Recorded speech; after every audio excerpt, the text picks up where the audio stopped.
Assalamualaikum warahmatullahi wabarakatuh.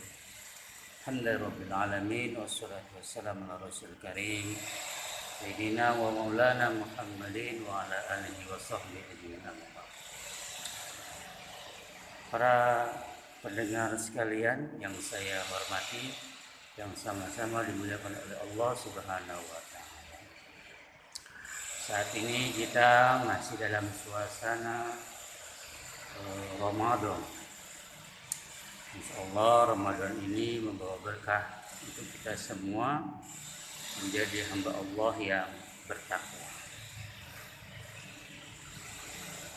Karena memang tujuan utama puasa Ramadan itu adalah untuk menjadi fasilitas bagi manusia untuk mencapai derajat muttaqin.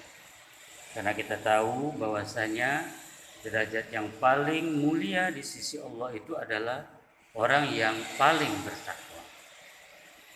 Allah sangat mencintai umat manusia, terkhususnya orang yang beriman.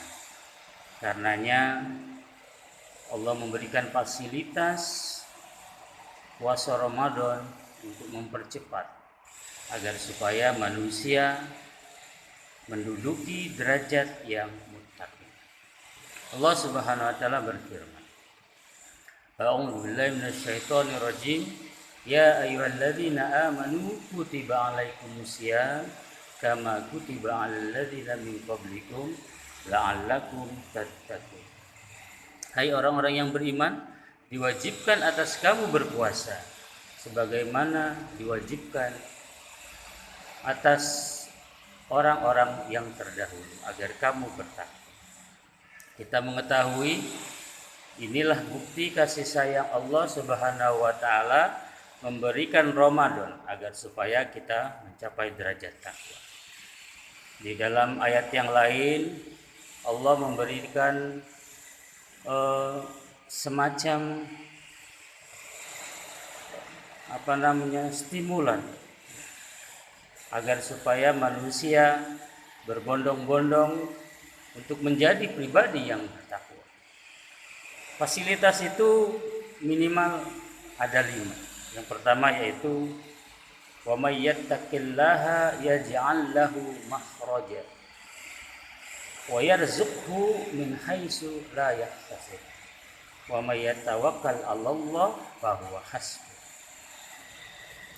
Di dalam ayat ini Allah memberikan 3 fasilitas bagi orang yang bertakwa, yaitu barang siapa yang bertakwa kepada Allah, wa may yattaqillaha yaj'al lahu makhraja, akan diberikan jalan keluar bagi siapa-siapa saja yang memiliki masalah. Wa yarzuqhu min haitsu la yahtasib, dan akan memberi rezeki dari arah yang tidak disangka-sangka. Yang ketiga, wa may yatawakkal 'alallah, barang siapa yang berserah diri kepada Allah, bertakwa kepada Allah, maka Allah akan mencukupkan apa yang menjadi kebutuhannya. Jadi tidak ada manusia yang terlepas daripada ketiga ini. Yang pertama yaitu masalah. Semua kita mendapatkan masalah. Yang namanya hidup, setiap hari, setiap detik kita memiliki masalah. Dan insya Allah dari masalah itu Allah akan memberikan jalan keluar. Kemudian siapa di dunia ini yang tidak menginginkan rezeki, maka Allah berikan rezeki dari arah yang tidak disangka-sangka.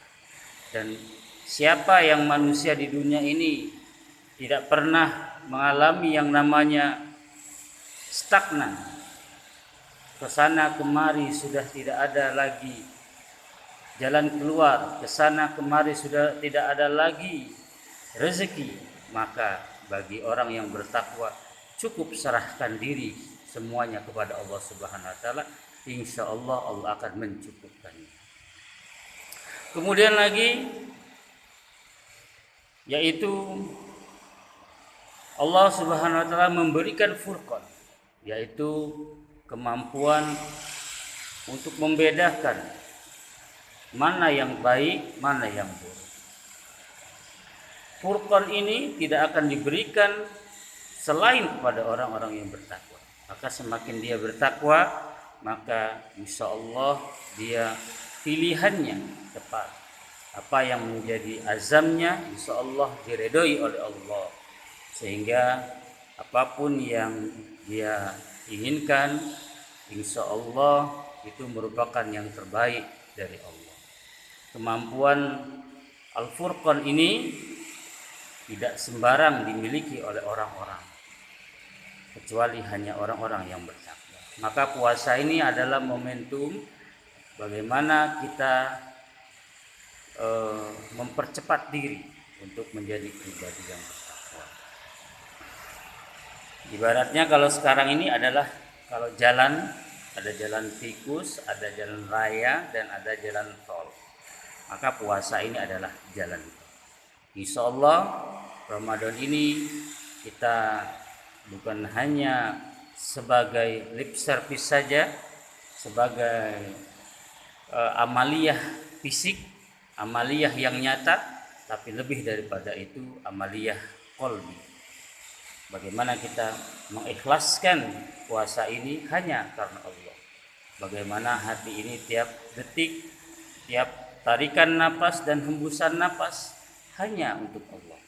Insya Allah dengan demikian apapun yang kita perbuat, apapun kita yang lakukan akan membawa diri kita menuju derajat yang bertakwa.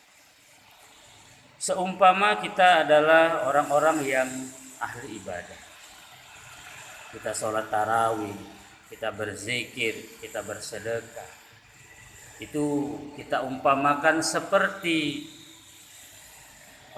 truk-truk yang membawa bahan bangunan seperti batu kora.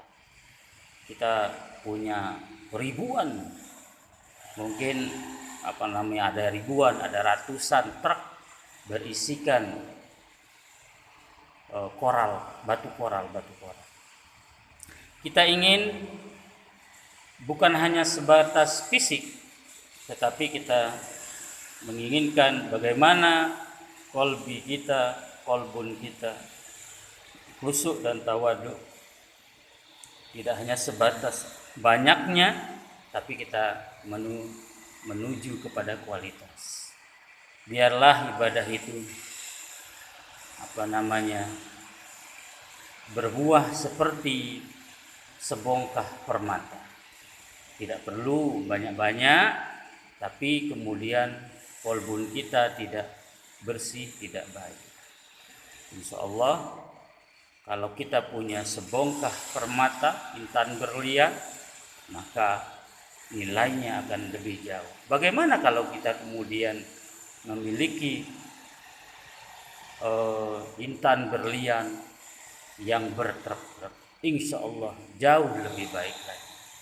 Demikian yang dapat saya sampaikan. Mohon maaf jika ada kata-kata yang salah, dan marilah kita mohon ampun kepada Allah Subhanahu wa taala. Billahi taufiq wal hidayah. Wassalamualaikum warahmatullahi wabarakatuh.